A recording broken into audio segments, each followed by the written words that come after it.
Thank you, Nick. Appreciate that. Everybody up and going today? Are you sharp? I need you sharp today. We're talking about a lot of different things, big complex issues. Trump, trade, China. Your job's to listen quick. I'm going to talk quick. There's a lot to go through. So like Nick said, my work is on the global markets. I've gotten to the point I don't even follow the domestic markets very closely for pork. I see the cold storage report, I see prices, watch futures, but the bulk of my analysis is what's going on in the Japanese hog market, or China, or Korea, or Mexico, Europe, Brazil, which is exhausting. And so I spend the bulk of my time tracking those kind of pieces of information around the world. And like any economic firm, right, we've got to have our disclaimer. So let me give you, here's our disclaimer. We're kind of a small firm, so I like to hunt. I love to hunt deer and elk, and I live out west and do some of that. So a couple deer hunters, a couple Texas deer hunters. Anybody from Texas? I got to offend somebody today. I mean, darn. Maybe I should pick like Ohio or something. Couple Texas deer hunters are out hunting, and they shoot this buck, and they get it on the ground, and they dress it out, and they grab it by the hind feet, and they start hiking for camp. And so they're heading along about halfway there, and they pass another hunter, and the other hunter looks at him and says, you know what? If you grab that buck by the horns and drag him by the horns instead of the hind feet, you'll be dragging him with the hair, and he'll drag easier. Be easier to drag that way. And so they said, oh, okay. So they let go of the horns, they grab it by the, or let go of the hind feet and grab it by the horns and start dragging it. And after a few minutes, the one hunter looks at the other and goes, boy, that guy was smart. This deer drags a lot easier when you drag it by the horns. And the other guy says, yeah, but we're getting further and further away from camp. So here's my disclaimer. I'm going to provide a lot of facts, a lot of information. Wisdom and knowledge are two different things. I can give you some knowledge, but what you do with it is your own problem. Right? That's our disclaimer. So I want to talk today about the trade situation. We'll talk about Trump. We'll talk about the Argentina meetings this weekend, how that can affect global trade. Talk about African swine fever in China, how a disease that's 7,000 miles from here is going to have an impact on your markets. And then I'll go through some of my concerns looking at the U.S. protein complex into 2019. So, Trump's trade wars. You can like the guy, hate the guy, but I'm here to tell you today he loves you, just so you know. Does anyone follow Trump on Twitter? It's kind of painful, but I do. Every morning I have to read Trump's Twitter accounts because that's where I'm going to find out first if there's a deal with China, if there's a deal with Mexico. It will be there, and then the news cycle will run with it. And so if you want to know what the news cycle is going to be, follow Trump on Twitter. But you got to read a lot of tweets on hashtag fake news, hashtag witch hunt, hashtag whatever. But here was his tweet. This was kind of humorous. Yesterday, Donald J. Trump. Farmers will be a very big and fast beneficiary of our deal with China. They intend to start purchasing agriculture product immediately. We make the finest and cleanest product in the world, and that is what China wants. Farmers, all caps, I love you. Very sincere. Talking about our clean and fine agriculture product that China's going to buy. So yeah, the president loves you as farmers. We'll see. I hope this deal does do that. We'll see what it turns into. So the trade war started first with this: steel and aluminum tariffs. Of all the crazy things to start a trade war over, it started over steel and aluminum tariffs. They were imposed in March. The second they were imposed, he granted exemptions to Canada and Mexico and said, I'm giving these two countries exemptions because we're renegotiating NAFTA. So long as they don't pass the deadline, they get an exemption. Well, they passed the deadline and lost the exemption. But everyone else in the world did what? Every foreign leader called and said, hey, buddy, friend, pal, why did Canada and Mexico get an exemption? Japan called, Germany called, everybody called. To which he said, okay, here's what I want from you, and here's what I want from you. And he made his list of demands to everybody. So some of those countries got steel exemptions. The EU, Brazil, and Australia all got a quota in place of the duties.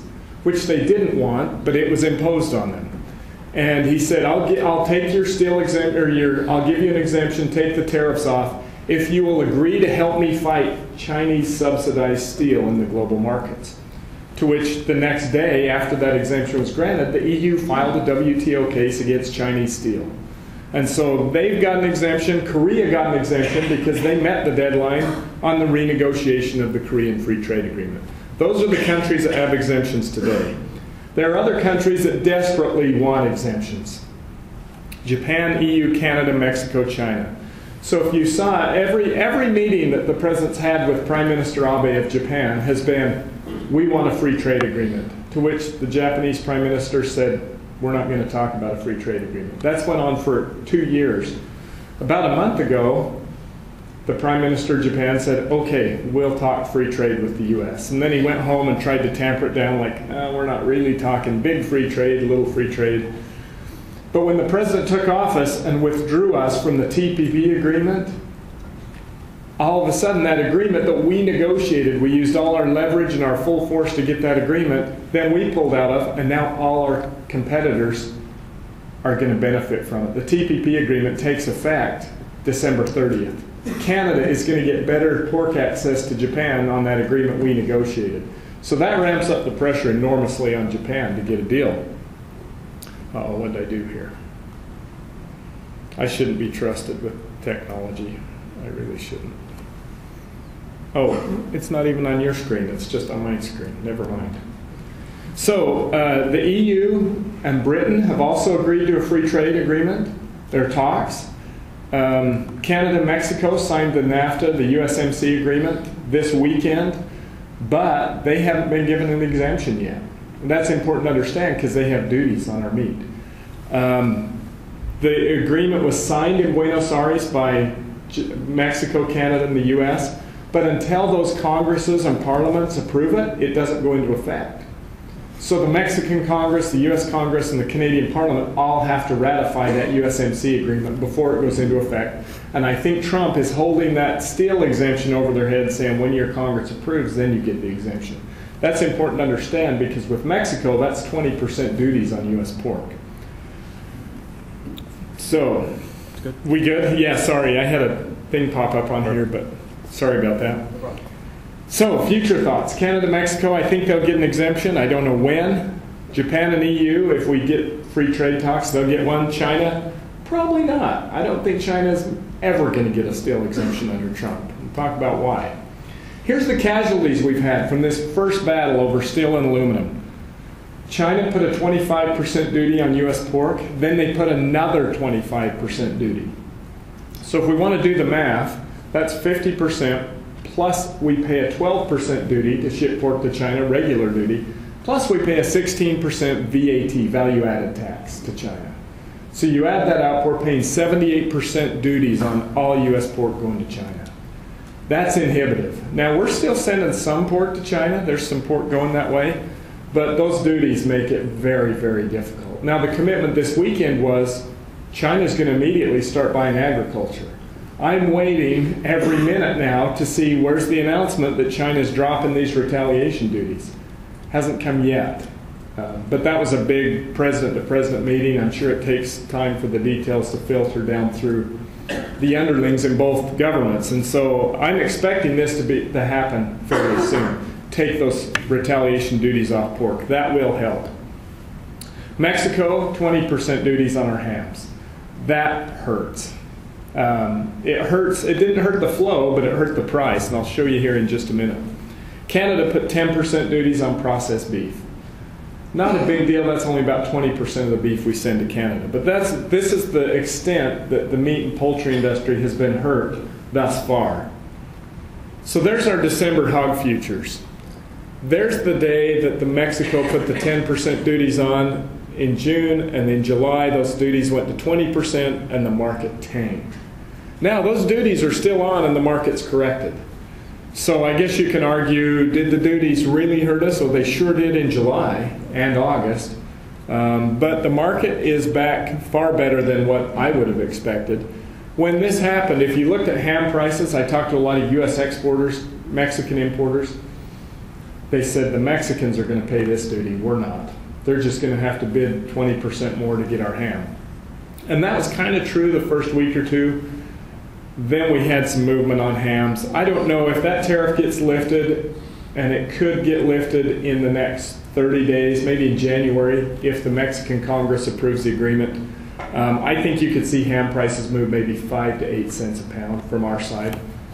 The Mexicans still have some leverage on that. The Canadians have been able to leverage against our prices due to that, so we'll see. Battle number 2 is China. So the U.S. put 10% duties on $250 billion of Chinese imports. The president's threatening another $267 billion. He threatened, he said on Jan 1, those duties on the 10% duties, they're going to jump to 25%. This is scary stuff for China. China's economy is struggling. The Chinese stock market's down 50% now from the 2015 highs. China needs to export. They have one game, and it's build stuff cheap and export it to the U.S. And so this is very frightening for China. If those duties go to 25% and last for a year, if the other $267 billion in duties go on, we have the potential to wreak havoc on the Chinese economy. And so that's why I think that meetings in Argentina, President Xi came over and said, let's make a deal. And the U.S. really didn't give much ground. And China said they would give ground. We haven't seen it yet. China put duties on 110 billion of our shipments to China. Now this is like a poker game where you have 110 bucks and I have 530 bucks. And I know exactly how much money you have and you know how much I have. It's kind of hard to play poker like that if you're the guy with the 110. So China can't really hurt us any more than they've hurt us. But we can hurt them significantly more. So the big question, how does this all end? Here's the problem. Trump's complaints against China, he said, you guys rip off our intellectual property. You're committing cybercrime. You don't let our products into your market. You subsidize state-owned companies, your steel companies, your grains companies. You subsidize all these quote-unquote private companies that are controlled by the government. That gives him license to say, until you fix that, I can hurt you. I don't know if it does, but in his mind it does. So here's the problem. How are those issues fixed? Is China going to come and say, hey, we fixed intellectual property theft. No one's ripping off your stuff anymore. I don't know if that's even possible to fix in China. Are they going to say, we're no longer going to have state-owned enterprises? No. The president made issues so big in his conjecture against China that they can't fix them. I don't think they can be fixed. So I think this just, in his mind, gives him license to punish China in the global markets as long and as hard as he can. So what about the deal in Argentina? Buenos Aires, the G20 summit, Friday night, Trump and Xi had dinner, and was it a ceasefire? The market said it was. The stock market opened 400 points higher on Monday. Trade war averted, right? No, it wasn't averted at all. The 10% duties remain. Trump did not give up anything in this. He said, I'm going to leave the 10% duties on. The only thing I'm going to grant you is I'm going to give you a 90-day stay. Those duties that were supposed to take effect Jan 1, automatic 25%. He basically set a big clock up with a 90-day countdown, started it, and cocked the gun and said, okay, 90 days. Those duties are going on in 90 days. Either you convince me that you are really making change, or the duties go on in 90 days. If you look at how President Trump negotiates, I mean, he's a Manhattan real estate developer. You kind of got to be a knife fighter to survive in that world, right? Not literally, but figuratively. You've got to be willing to play tough, and he's playing pretty tough with China. So China got to stay. They were waiting for those duties to hit. They bought time. They bought 90 days. We'll see what happens in those 90 days. But he said, the White House statement said China has agreed to start purchasing agricultural product from our farmers immediately. That was the statement. Now the Chinese statement said we've agreed to buy more U.S. goods and work on the trade balance. The U.S. side said it was agriculture. We'll see. A couple days have passed. I've been waiting to see the soybean duties come off. I've been waiting to see the pork duties come off. I would expect that will happen soon. Hasn't happened yet. So what does China mean to us in terms of agriculture? If we look at total U.S. ag exports, We export about $140 billion of U.S. agriculture. We have a significant trade surplus in agriculture. We export a lot more than we import. Of that, 16% of those exports go to China. So you can see where China fits on the chart. If we say, what do we ship to China? Soybeans. Soybeans are 56% of our ag exports to China. We ship other things. We ship some meat. We ship some other grains, cotton. But everything we ship to China, they try to stop. Whether it's through GMO requirements, residue issues on pork. They take all these world standards far beyond what Japan, Korea, others accept. And they find ways to keep us out of the market. And they're really good at it. They really are good at it. So what about soybeans? This is a big deal. This is $12 billion a year. And I'm sure there's people in the soybean business here. There's our soy exports to China. That's the weekly data. And you have to look really close. That red line is 2018. And if you're wondering where it is, it's at 0. We're shipping 0 soybeans to China. China put 25% duties on U.S. soy. That wasn't the problem. For all of October, our soybeans were cheaper than any soybeans they could buy, and they bought none. The problem is it's an embargo. They have pressured their domestic industry to say, if you buy U.S. soy, you are a disloyal Chinese citizen. It's a de facto embargo is what they've put on us. And so we are piling soy all over the Midwest. This is an enormous amount of product that we can't absorb. And so it's kind of a game of chicken. We're going to pile up soy, and they're going to shut down crushing capacity because regardless of what they tell you in the news, they aren't going to get by without U.S. soy. They've come out and said, well, we'll just reduce the amount of soy that's being fed to our hogs. We'll give a directive to farmers, don't use so much soy in your... Yeah, that doesn't work. There's no way to enforce that. You've got 44 million hog farmers in China. Half of them are feeding food waste to their pigs. How are you going to go enforce the inclusion rate of soy in their diet? They went to another province and said, these farmers, your directive is double your soy production next year. Well, that doesn't really work as the form of a government directive, does it? It takes a little more than a government directive. So the third thing they did is they came out and revised the corn stocks and said, hey, we just found 6 billion bushels of corn that we didn't know we had. What are they trying to do there? Crash the corn market and get farmers to plant soy, right? They revised their stocks of corn up 6 billion bushels last week. They're trying, but they can't do it without U.S. soy. That's too much soy. They don't have the storage. They're not going to get through this. So they'll end up shuttering capacity if they don't buy. Now, I'm telling you, from the Argentina summit, if they say we're going to ship more agriculture to China, which agriculture are we going to ship? It's going to be soybeans. That would be the first deal, I would think, that would come out of this. So, are we going down the wrong path? That's the question I get. Are these actions misguided? Well, here's the deal. The U.S. cast the big vote in 2001 to bring China into the WTO. We voted and said, bring them into the WTO. They'll be in the club. We can hold them accountable. At least then we can try to manage China. China came into the WTO and for 17 years has walked all over those obligations that they committed to when they came in. They have not accepted world standards on residues, on GMOs, on any of this. They've completely ignored, and the world has pretty much let them do it. And so now it's a pretty harsh situation where we're trying to hold them accountable after 17 years of not being accountable. Now, here's where it's a little misguided. The president's agenda says he basically is like Santa Claus, and he makes a naughty list and a nice list. And if you have a trade deficit, if we have a trade deficit with you, if we buy more from your country than we export to you, you're on the naughty list. If we have a trade surplus, you're on the nice list, and we're not going to mess with you. But if you're on that naughty list, we're going to come after you. Now, that's a little misguided because you look at China and say these consumers live off 1/7 of our income, on average. And they can produce things way cheaper than we can. Therefore, we're probably going to buy more from them than they're going to buy from us. That's hard to fix. We're not going to change that. But what does that motive do? When we say if you have a trade deficit, you're in the crosshairs. All those countries start getting uncomfortable, and the leaders start saying, what can we buy from the U.S.? We can't export less, but we got to buy something more from the U.S. What more can we buy? Well, they can go book some airplane orders from Boeing. The other thing they can buy is agriculture. There's not a lot the U.S. is going to export more of, but agriculture is on the top 2 of that list.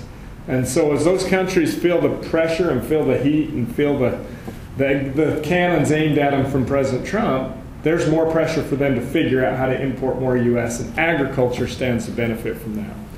That's what got us the free trade talks with Japan, Britain, and EU. Now, I don't think we're going to ship any more ag to Britain and the EU. They have been the masters. If anybody's even better at China than keeping our agriculture out, it's the EU.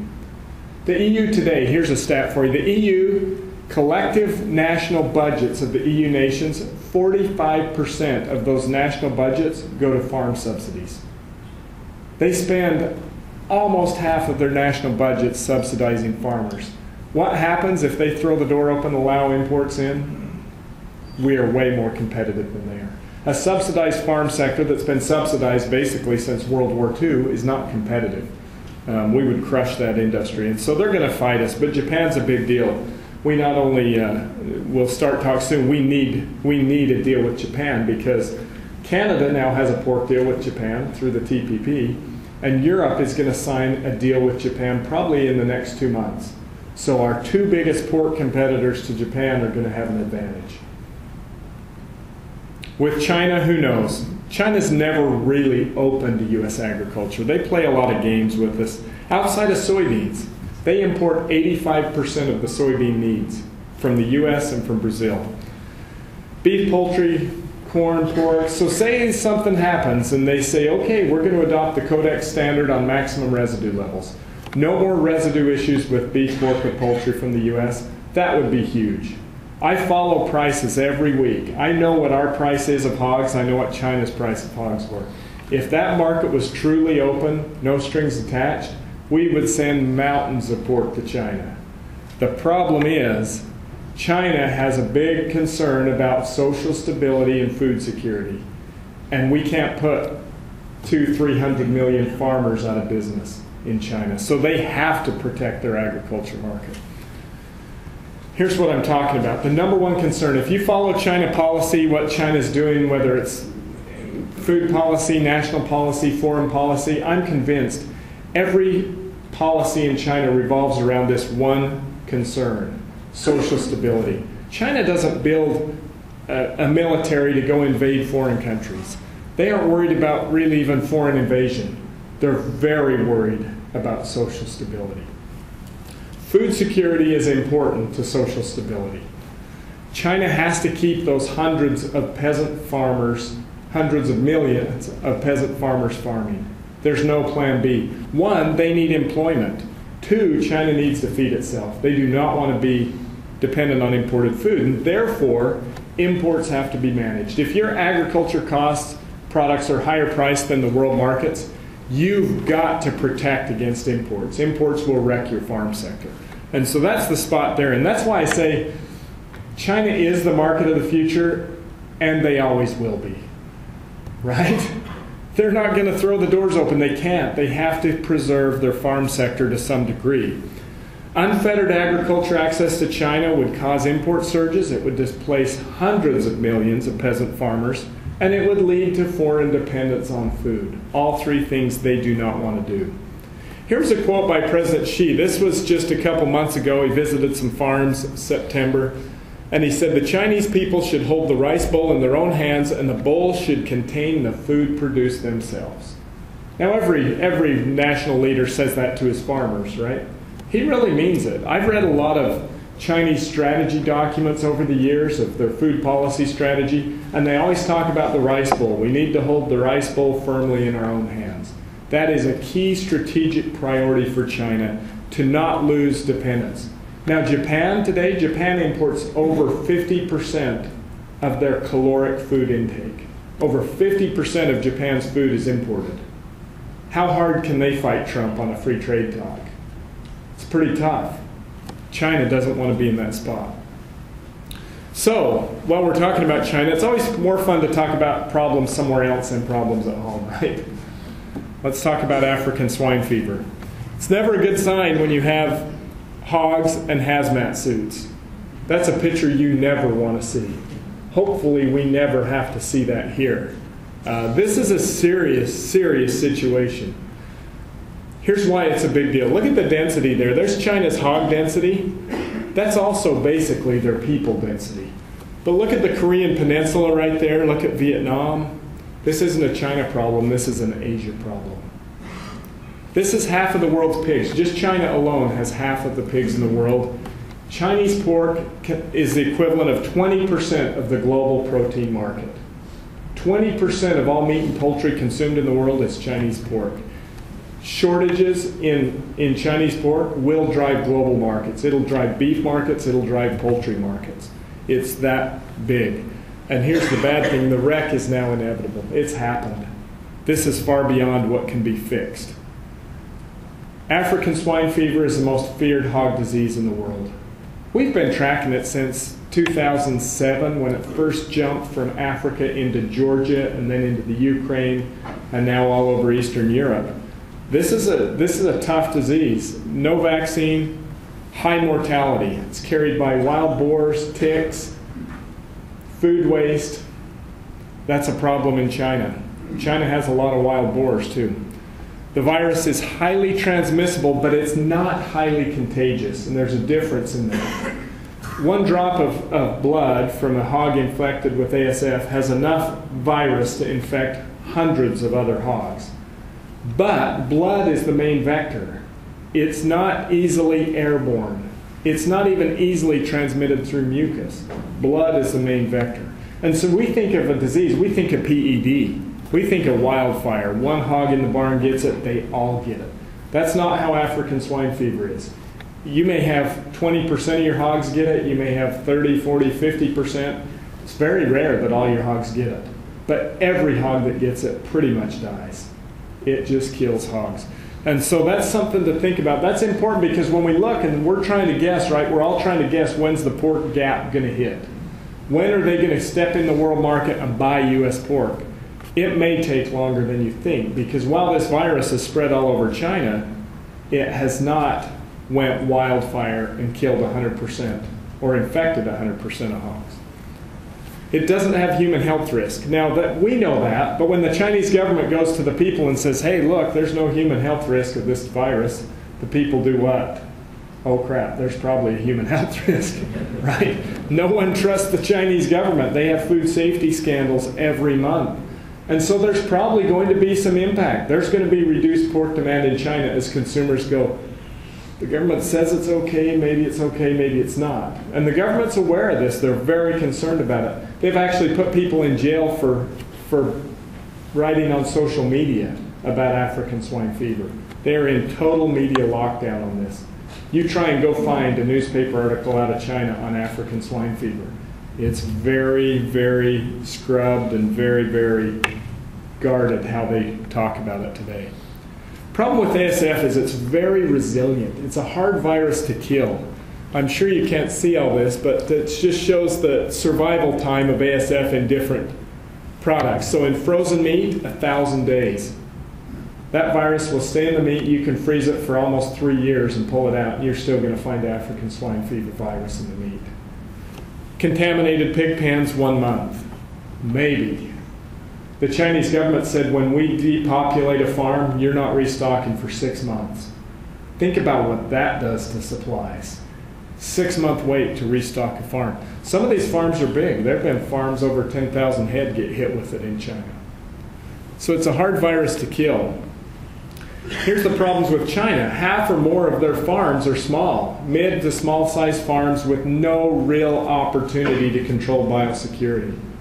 Also, they found it in their feed supply. They found the virus in some of the feed supplies in China.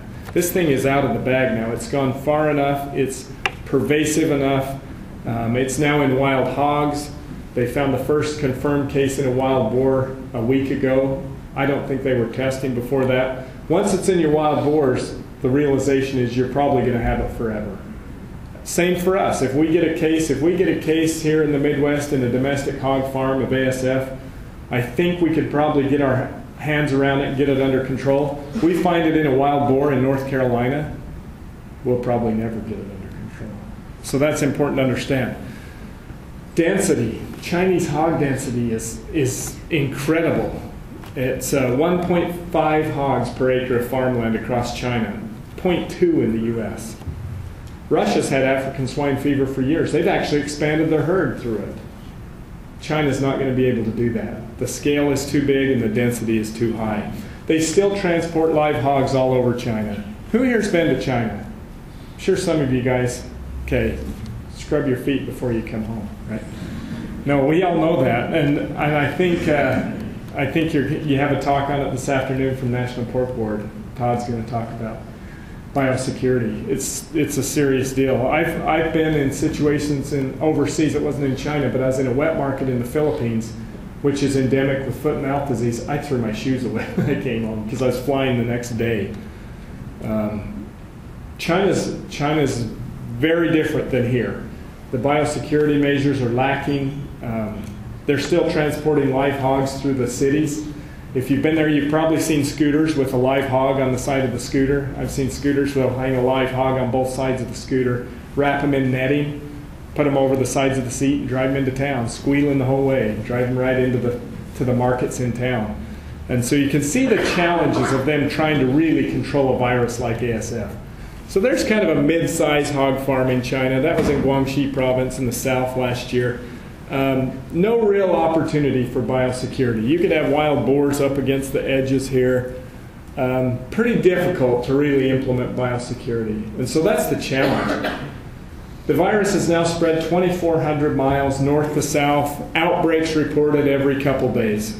We just had an outbreak reported in, I can't even pronounce the province, that one right there. Shaanxi province, which is one letter different from Shaanxi province. I don't know which is which. But the key provinces, the key hog regions have all been hit. Actually, Guangdong province is hit in the bottom too. I need to turn that one on the very bottom. It's out of the tube. It's all over. I have contacts over there that say only 20% of the cases are even being reported. When they found a case in Beijing last week, the government said, okay, here's new rules. New rules. 1, you're going to be punished if you don't report it. 2, you can't fake paperwork. And 3, you can't smuggle hogs across state borders. What does that tell us? All those things have been happening, right? When the government comes out and says we've got to fix this, those things have all been happening. It's unregulatable. When you think about it, you have 40+ million hog farmers in China. How do you regulate this? Every state runs kind of independent from a veterinary standpoint. 81% of the herd is now in a province with African swine fever. At what point do you say, okay, we're going to lift the transportation restrictions? Maybe soon. When 81% of your hogs are already infected, why have all these border inspections in place to keep them from crossing the borders? The borders, it's out. It's already there. So 98% of the swine herd is now in a state that has it or a neighboring state, so they're all under restriction. This is a video. I won't play the video because I'm scared of technology, but this is just a screenshot of a video of a car driving through a village in China. It was interesting. You can see the dead hogs on the street. This car drives through this village, and every 150, 300 feet, there's another pile of dead hogs. And it goes on and on and on all the way through the village. And why this is significant, the Chinese government keeps reporting cases. They'll say, we found a farm in whatever province, and the farm had 300 pigs and 20 of them died, whatever. And they'll report that. But they'll only report usually one farm. There was a report the other day there were 3 farms. This village had 25 farms hit. That tells me the government reports are not capturing everything. That was a confirmation. I think this thing is much worse than the government's letting on. So here's the challenge. There's global pork exports in 2017. That's all the traded pork in the world. 8 million tons. China consumes 53 million tons of pork a year. So the math is 16%. If China loses 16% of their pork, it would take all the traded pork in the world to compensate. What if China loses 30%? Now, I'm not saying today, tomorrow, next month, or maybe even next year, but this is a disease with no vaccine. There's no exit strategy. This is going to go on and on and on for years in China. So what do we do now? I have no good information out of China. Even my good contacts on the ground in China, for 2 months, they wouldn't respond to emails if I mentioned African swine fever. I'm not kidding. When it's locked down, the government is very concerned about how this is talked about. I'm getting a little bit of information. I'm going over in January to have some discussions. it is tough to get information. So as I'm trying to assess what's happening in the market, here's about all I can do. I can watch prices. I've got 4 different sources of prices in China just because I'm worried about price manipulation. I can watch EU prices and see if they start shipping pork to China. I can watch customs data. China quit reporting customs data in March when the trade war started. But I can see our customs data, Brazil's, Europe's, Canada's, and everyone else is going the other way. But that's 6 weeks to 2 months lagged, and so I'm kind of looking in the rearview mirror trying to figure out what's going on. This is tough. It's going to be difficult to assess what happens. There's the China average live hog price. 2018 is the blue line. Now remember 2016 when they had shortages? Huge amounts of pork went to China. Look where we are right now. There's no shortage of pork in China today. China is abundantly supplied with pork. Now maybe farmers dumping hogs. If you're a farmer in China and your neighbor gets African swine fever, you're going to load pigs and run them to town on your scooter or wheelbarrow or whatever way you have to get them there. You're going to get hogs gone. And so there may be some of that that's pushed that price down. The question I get more than anything, when? When's it going to happen? And I said, I think this disease moves slower than most people think. I think it's going to take time. I'm watching Q1, Q2. Look at that drop in prices. If I put all the years of data I have on here, on average, you drop 27% from Jan, Feb highs to April, May lows. 27% drop. 2016, when that didn't happen, that's when I said, whoa, we got a pork shortage in China. So if we move into 2019, go through Chinese New Year, which is February 5th, and those prices don't fall, if they hold steady or start going up, that's a big red flag to me that China is beginning to have a pork shortage. That's our next target to watch. So that's the national price. Now look at the regional prices. The regional prices were almost together for years. When ASF hit, look what happened to the regional prices. This is what the transportation restrictions do. You have processors that are on the border that say, I can no longer get hogs from here, or I can't get as many hogs from here. And so that's the challenge with the restrictions that are in place today. You get a lot of variation in price. So what does this do to beef, poultry markets? Can beef and poultry save them? No. They eat 88 pounds per capita of pork, they eat 13 of beef, 18 of poultry. So yeah, poultry prices are already going up in China. Beef prices have been high for a long time. I'm sure those prices will move higher, but the Chinese aren't going to replace their pork consumption with beef or poultry. It's not physically possible. Beef costs 3 times the price of pork in China today. So where do they buy pork? When this happens, they need to go in the markets. Where do they buy pork? This is a chart of China's pork imports in metric tonnage. It looks like a cardiogram, right? It looks like a heart monitor. When they need pork, they step out and buy pork. The second they don't need pork, they slam the doors and imports go back down. But you can see the trend line. We had blue ear disease in 2008. Chinese food inflation hit 23%. That was right before the Beijing Olympics. The Chinese government stepped out, bought a lot of pork. The traders bought pork to ease that food inflation. 2011, the farmers had lost money due to subsidized corn, similar how they did in 2016. When they need pork, they'll buy it. Now the blue line is their total pork imports. The purple line is their pork from the U.S. So see what happens there? They used to buy a lot of U.S. pork. Look at 2016. They found a lot of pork in the world that wasn't U.S. pork. So even if they have a gap, does that mean they're going to come buy all of our pork? They might go and buy European pork as aggressively as they can. There's a lot of pork in Europe. Brazilian, Canada, everywhere they can. They can kind of exclude the U.S. Look at soybeans, right? They desperately need soybeans. 0. So can they live without U.S. pork? Probably longer than we think they can. So bottom line, they have a disease. It's uncontrollable. It's spreading. It's uncontrollable at this point. This is half the hogs in the world. They may lift restrictions. I wouldn't be surprised if they lift restrictions soon. They may stop culling. Right now, if there's a farm that breaks, so say there's a farm, 300 pigs, 10 of them have it, 10 die, whatever their stats are, they're going to kill every pig on the farm, even the healthy pigs. That may stop when they realize culling isn't helping. The neighbors are still getting it. Why cull? That could happen soon. The only silver bullet to this is vaccine. Vaccine is years away. They've been working aggressively on vaccine for 10 years, 10 plus years. We're not any closer. This virus will kill millions of pigs in China. Now that sounds like a lot. 7 million pigs in China is 1%. The Chinese can probably live with 1% less pork. That's 7 million. I think you've got to kill 50 million hogs before this even begins to become a major issue. And the next question is, how do you dispose of 50 million hogs in China? You can't just throw them into the Huangpu River and float them through Shanghai like they did a few years ago. You have a disposal issue. China's not like here. I grew up on a ranch in Wyoming. We always had the bone pile. A cow would die, get the tractor, haul her out to the bone pile. There's no bone piles in China. There's cities and people everywhere. And so disposal is going to be an issue.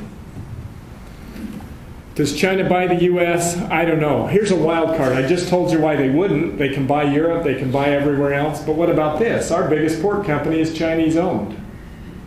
In 2011, that little spike we saw, in November 2011, the Chinese government put orders in for U.S. boxed carcasses. And for 1 month, the month of November, 6% of our entire production went to China. That changes markets. Go look at the 2011 futures chart in November. So that could happen. They could come out. I don't think it happens until food inflation gets uncomfortable. Food inflation is 3.3% in October. If food inflation goes above 15%, the Chinese government may say, we need to get some pork. And it is possible they could go to Smithfield or any other U.S. company. Now, if the government buys pork, if the Chinese government says we need pork for strategic reserves, they don't have to pay the duty. They can buy it duty-free. Same with soybeans. How does it end? There's really no end in sight. Vaccine is the only solution. Timing is everything and completely unknown. So, do you hedge hogs? The market's giving you some profit here in the next 6 months. Do you take that or not? Tough call, right? I think this thing's going to be slower moving than we think. I think there's some opportunity to take some of that profit in the market because I think it's going to be slower moving. It's also in Europe. Here's the problem. So there's Eastern Europe. This is off the OIE website, Animal Disease website. All of the blue and all of the red are domestic cases. The green are wild boar cases. So you can see Eastern Europe. It's been all over Russia, all over the Ukraine, Latvia, all down the Baltics. Look at Poland. It's been just inside of Poland. It's been in the Czech Republic, and that orange dot's a wild boar. And then it pops up in Belgium. That is a problem. The virus just jumped 600 miles. Now, the vets in Europe say the virus doesn't jump 600 miles if it's being transmitted by wild boars. It jumps 600 miles when it's in a food product. Dried sausage, dried pork sausage, the virus will last a year. So if you have someone bringing some food waste or tourists come home and throw some sausage in the garbage and it goes into hog feed, boom, there you go. I had a farmer tell me that he had workers from Lithuania on his farm, a hog farmer, and he said they always go home to Lithuania, and he said, you don't bring any meat home, and they go, oh yeah, we make the best sausage in the world in Lithuania, bringing dry sausage. He's like, they had the talk. I don't know if they kept their job, but we're at risk, right? This can come in a tourist suitcase. It can come to the U.S. Okay, if I scared you enough, I feel like I make a living scaring farmers sometimes. I was here last week talking to some ag bankers up at Purdue, and I've learned never scare the bankers. You can scare farmers, but don't scare bankers. So I meet with the bankers, I tell them, hey, nothing but good news ahead, and markets are great, keep shelling money out, right? Probably some of you guys here that were up there. If there were, remember that meeting, not this one. No, I told them pretty much the same thing. What are the U.S. markets telling us right now? I think this is interesting. Pork production year to date is up almost 3%. The pork cutout, the wholesale price of pork, is down 18%. From a simple economics view, what is the market telling us there? It's telling us maybe we got too much pork, right? Chicken production's up 1%. Chicken breast and leg quarters are down 20%. What's the market telling us there? Too much poultry. Beef production's up 2.5%, beef cutouts up 2%.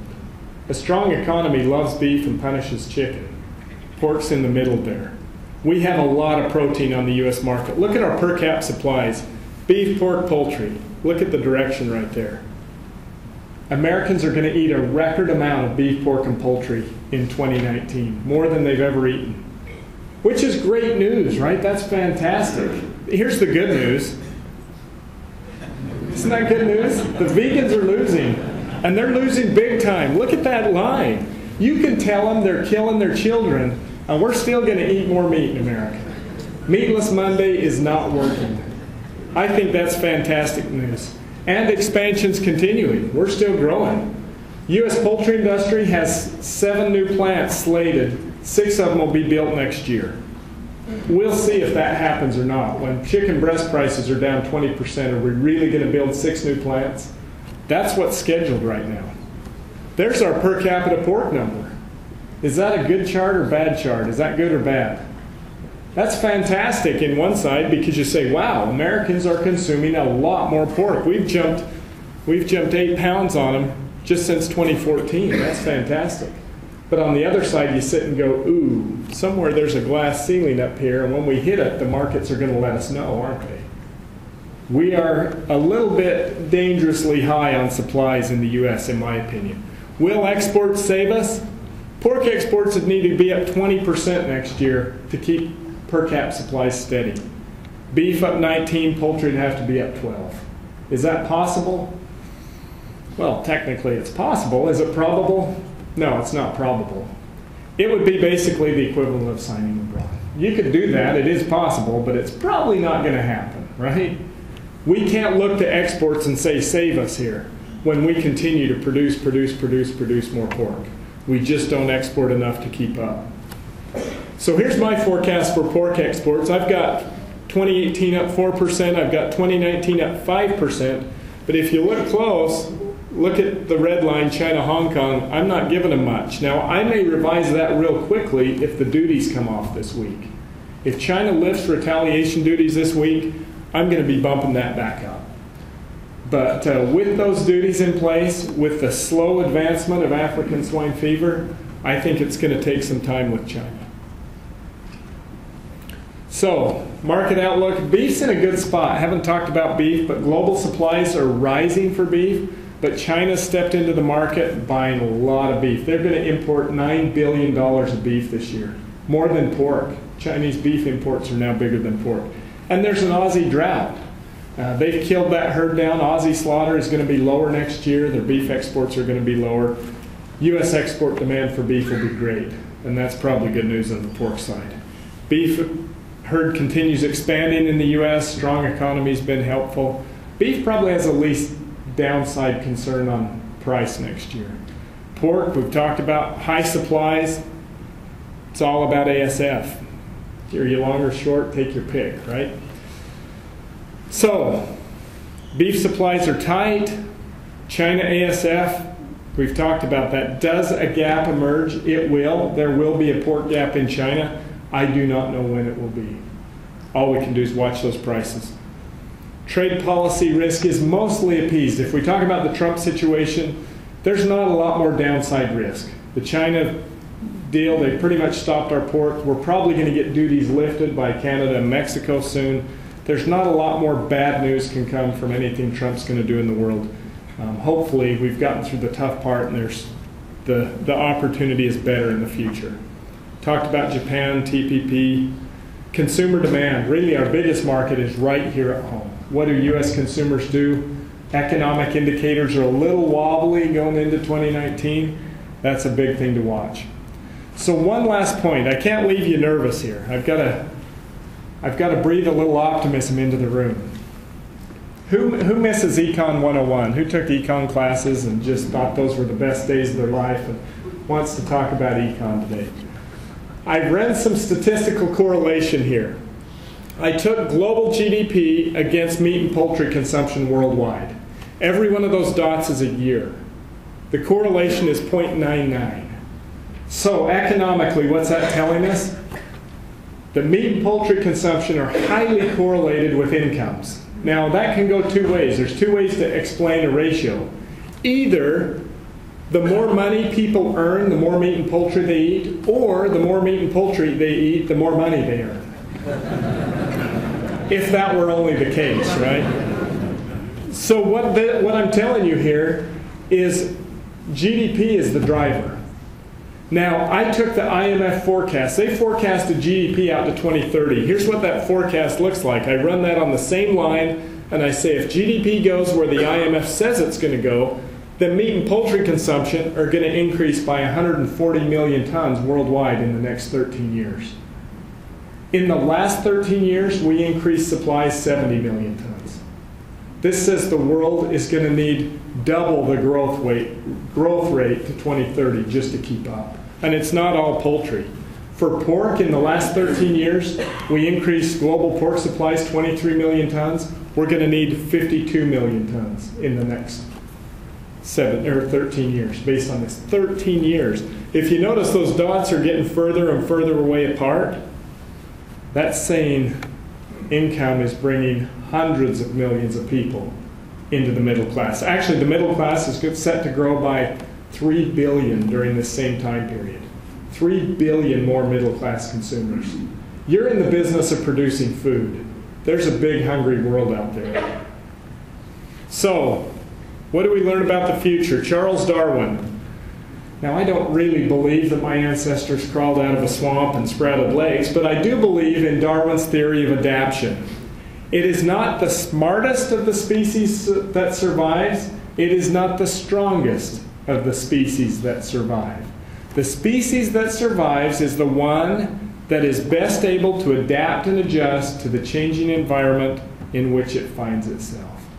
That's our opportunity, adapt or perish. And so I want you to think about your business, look at the moving markets out there and say, how do I adapt to this changing world that I live in? It's not about being the smartest or the biggest, it's about being able to adapt. With that, I'll wind it up. Thank you.